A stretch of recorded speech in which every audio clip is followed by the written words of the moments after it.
Welcome, everybody, to another edition of Keep the Line Moving, the podcast designed to talk about leadership, life, and inspiration.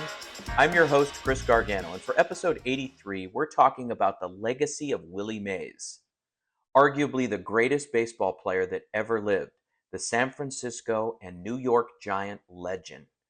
The Hall of Famer also played for the New York Mets, and he was the epitome of the five-tool baseball player.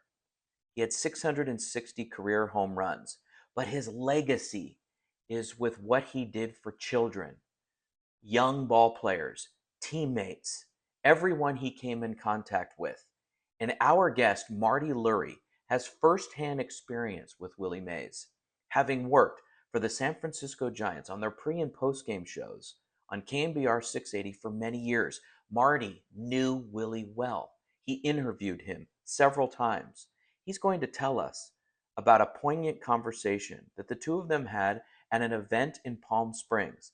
You have to hear what Willie told the crowd and Marty that day. The legacy of Willie Mays, on the field and off, is our discussion this week on Keep the Line Moving. Marty Lurie, it's wonderful to see you. You're a Bay Area and national treasure by way of this great game. Marty, it was a tough week, right? It was a really tough week celebrating the legacy of Willie Mays. I want to know how it hit your heart the other day with his passing. Yeah, it was a shock to me. And, Willie has been sick, and Willie is a little older, 93. So, we've been through this before in life. And it's always, you say, well, we saw it coming and he lived a good life and all that. But when someone is gone, they're gone. And you can't talk with them anymore. You can't interact with them anymore. Even though you may not have seen them for, some period of time, they're gone from our lives. And it really hit me more this morning during the pregame show that I did. We played some clips of me interviewing Willie. Willie would come out to the public house, or he would call into my show on KMBR. And I heard his voice, not in a way of, muffled in the background. It was so clear, crystal clear, describing to me how he caught a ball and how he threw a ball and how he liked to, throw runners out and all that kind of stuff, and how many he threw out in 1954 and why they didn't run on him again because he threw out so many base runners. They were scared of him. And just hearing his voice alive, all of a sudden, for the first time this morning, hit me, he's gone. And I won't hear his voice alive anymore, that I can't talk to him about things anymore. There was a finality that hadn't hit me all week because I was in the midst of Rickwood Field and the honors of the Negro Leagues and the ball game and somewhat of a memorial to Willie, but I was in the stands. And I didn't get to see the TV broadcast or anything else. So I didn't really feel it. But today I felt it for the first time, and it brought tears to my eyes today on the show when I heard his voice. And there was that moment when you lose a parent or you lose someone who's older in your life, when they're gone and you're not going to be able to interact with them again. That's the finality of losing. I don't care if you're ready for it, how old they are. When they're not there in your life anymore, that's the toughest part. And it hit me today. What was the trip like, Marty, to Rickwood Field? And it was so designed to pay homage to the Negro Leagues, to Willie Mays specifically, to the Giants organization. It was just and the Cardinals, obviously. It was just such a wonderful celebration of a legacy. My goodness, the timing. How was the emotion, and how was it on Thursday evening? Well, I thought it was surreal, honestly. And, I'm a cynical criminal lawyer, and I felt a spiritual something inside of me that said there's more going on here than just a baseball game. And Thursday was special. I got to the park early. There's going to be a documentary made, believe it or not, about me. And, my career, my legal career as a criminal lawyer. And growing up in Brooklyn and, creating this radio show that I do after 25 years of trial work.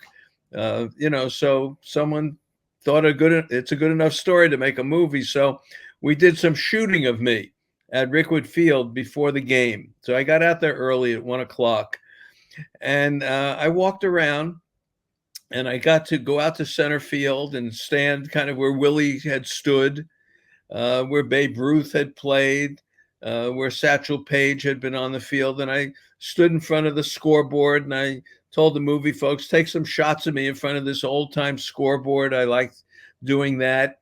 It was just very, very interesting. Then the park started to come alive, as we like to say, and you've been around that. All of a sudden people start showing up, and the smells of the park and the music starts. And then all of a sudden we realized there were maybe 50 to 60, 70 former Negro League players there that came to the game that night and were being honored. And then all of a sudden, here's LaTroy Hawkins, here's CeCe Sabathia, Reggie was there.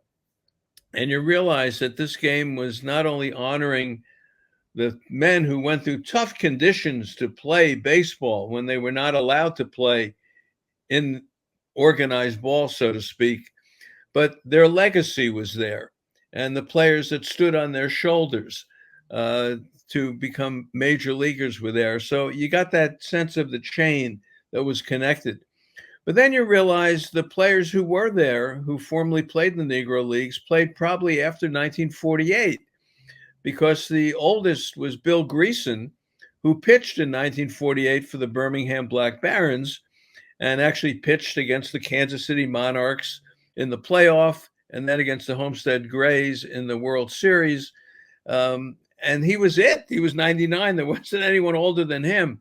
So the players who were there were players who played in the Negro Leagues in the 50s. And we always think, boy, the Negro Leagues didn't exist anymore once Jackie Robinson got in the major leagues. But no, they continued on. And eventually they fell apart because all the players, really, the best players, were gone into Major League Baseball. So seeing those men there and knowing those were really the pioneers that kept Negro League Baseball going was very interesting. And the way they did it was they had each player from the Giants, you probably saw it on TV, and the Cardinals push each one out sort of in a wheelchair or some sort of device to connect today's players with those players. So it was honoring the fact that the Negro Leagues did exist, and Oscar Charleston, Josh Gibson, all the famous names we know about, but there were many other people who now we got to see on a baseball field and their uniform and their shirts.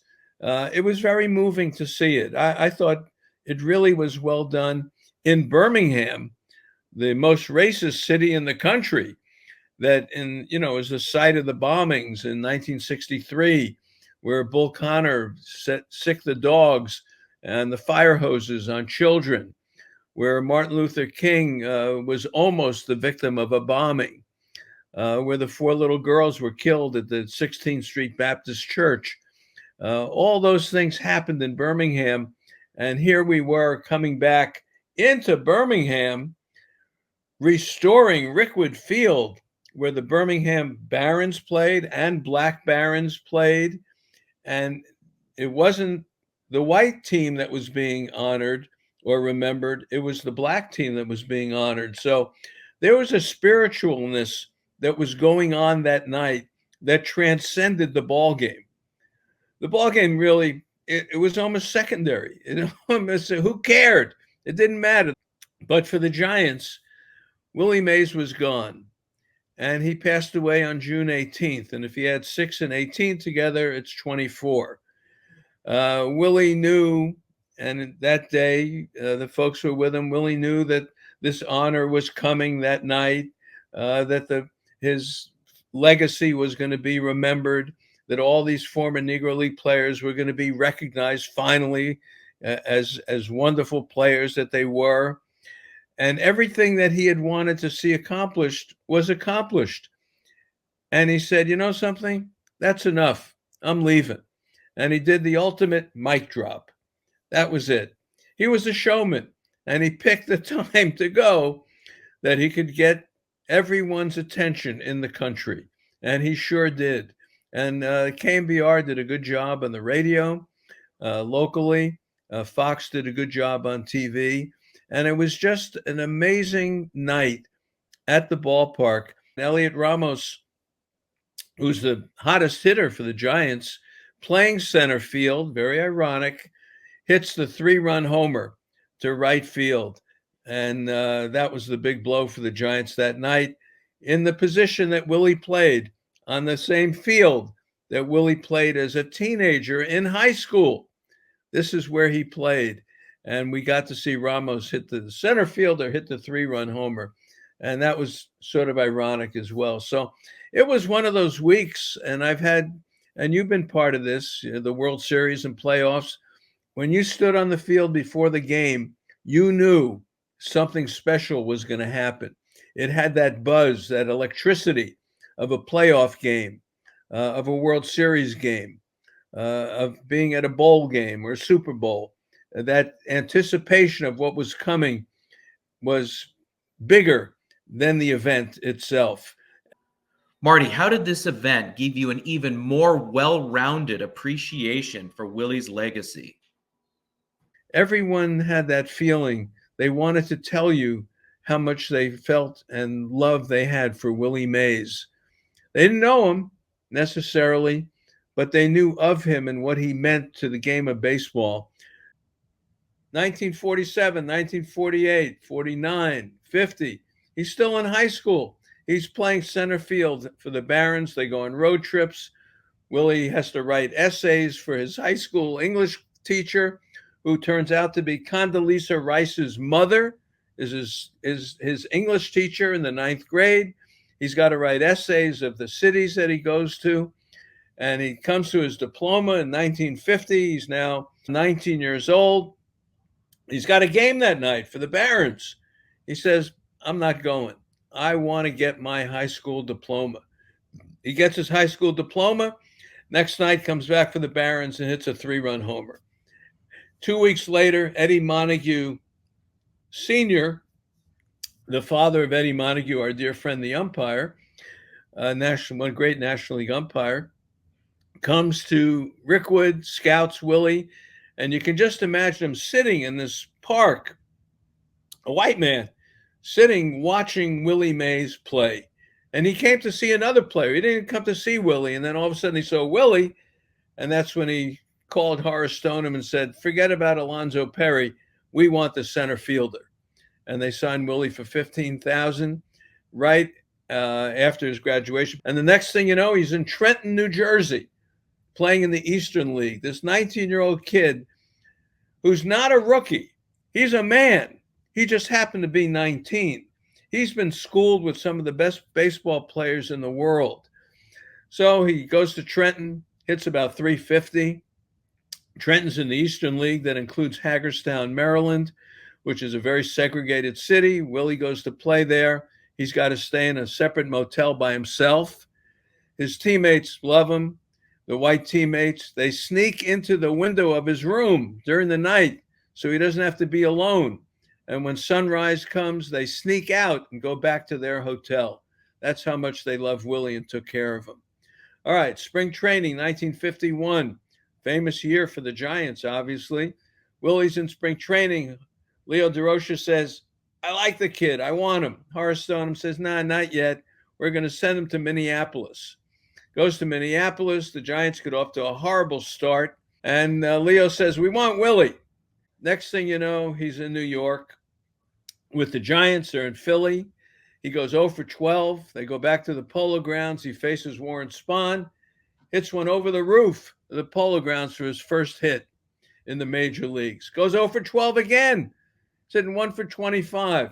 This is why you have to be patient with kids. He's crying. I got to go back. Leo, I can't. He called him Mr. Leo. I can't play here, Mr. Leo. I can't play here. Leo says, son, you will be my center fielder forever. You are never going back. And he didn't. And he became Rookie of the Year in 1951, when Bobby Thompson hit the 3-run homer to win the pennant. Giants win the pennant, Giants win the pennant, Giants win the pennant. That Russ Hodges said 50,000 times.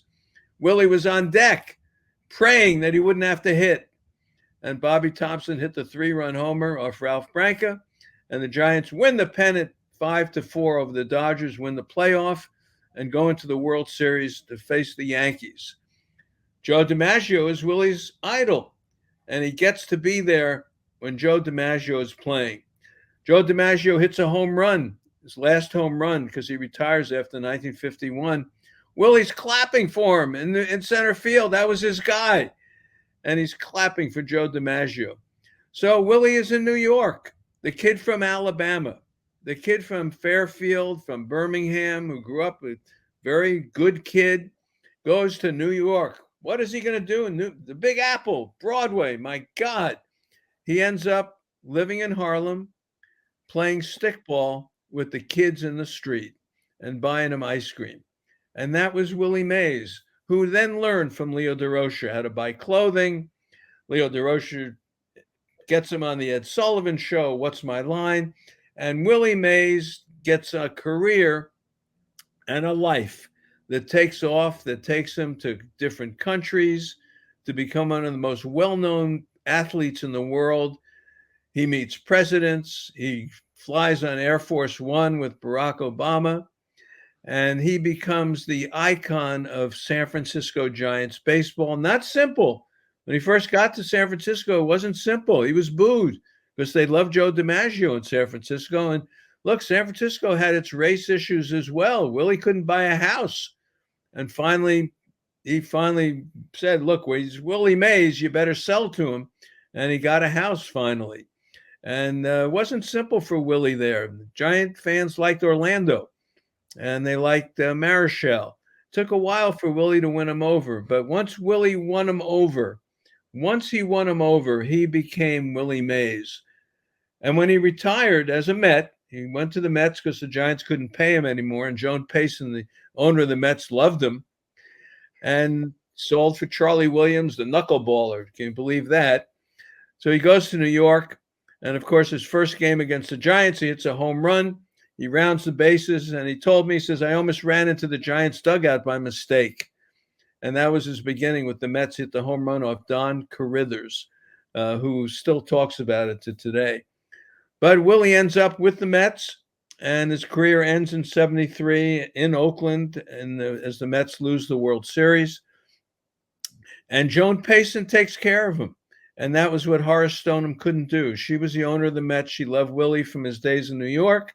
And she said, I'll take care of Willie. And she did. But Willie became bigger, Chris, in later life than he was as a ball player. Because, look, he played 50 years ago. We're talking about 1951, 73 years ago. Not many people saw him, but his aura, the anecdotes, the feeling, the film, the statue, 24 Willie Mays Plaza, the ballpark, everything else became bigger and bigger and bigger every year. And it touched everybody. People didn't see him play, like yourself, but everyone had a story. Everyone had a story. Everyone had a handshake, a ball that was signed, a moment that they'll never forget with Willie Mays. And it was very special this week. No one could play like him. He could run the bases backwards. He was the best base runner in the history of the game. When he threw the ball, no one threw it like him. No one caught it like him. No one swung the bat like him. No one got out of the way of a Don Drysdale fastball like him. He was special in everything he did on the baseball field. And as he told me, and the one question I asked, I didn't know the answer to, how do you want to be remembered? He said, I want to be remembered that I was a showman for the fans. That when I came on the field, I did everything for the fans because I wanted them to see the best of me. And he cried when he told me that. And tears came to his eye. He cried in Palm Springs before 1,000 people at the Barbara Sinatra luncheon at her foundation. And it's written up in the Palm Springs News down there. And that's what he said. It was a very moving moment for me. And as I said, I've been in through a lot of trials, a lot of cases, a lot of defendants, a lot of clients, and you always kind of knew where you were going with the questioning. I didn't know where I was going with that one, and I didn't know that was the answer I was going to get. And that's the one I'll remember forever. He wanted to be remembered as the man who showed up for the fans, and he certainly did on his last day. He showed up, and he got the spotlight that he deserved and dropped the mic. And that's Willie Mays. Geez, Marty, we'll leave it there. I'm a native San Franciscan, and my father and grandfather watched Willie Mays play, and they told me the stories. And you're right. I was a little too young to watch him play. But what you just said in those minutes that we've shared together puts a perfect a bow on a beautiful present that man gave us as San Franciscans, Bay Areans, Giants fans. I can't ask for a better person to summarize it the way you just did. And Ann Killian and John Shea and Scott Osler, they've all done such a wonderful job for the Chronicle. Obviously, that's where my head has been buried in articles and reflections from Barry Bonds and Ken Griffey Jr. and Barack Obama. I mean, I've just been immersed in Willie Mays news for the last few days. Marty, you're a gem. I can't thank you enough. It's a pleasure, you know that, and I love working with you and miss you, and you're a good man. So anytime, Chris. And we thank Marty very much for being on the show. Have a great week, everybody. We'll see you next week on Keep the Line Moving. Every week, you hear guests on this podcast talk about some of their biggest leadership challenges. As a leader, you want to make an impact on those you lead and reach your organization's goals, while also optimizing your time management. Wherever you are in your leadership journey, we could all use some help. This is what we focus on with our group and individual coaching services. To book a call or get more information, email me directly at chrisg@garganoleadership.com or visit our website at garganoleadership.com. For our podcast and video producer, Jack Radutsky, and our marketing coordinator, Savin Narwhal, have a great week, everybody.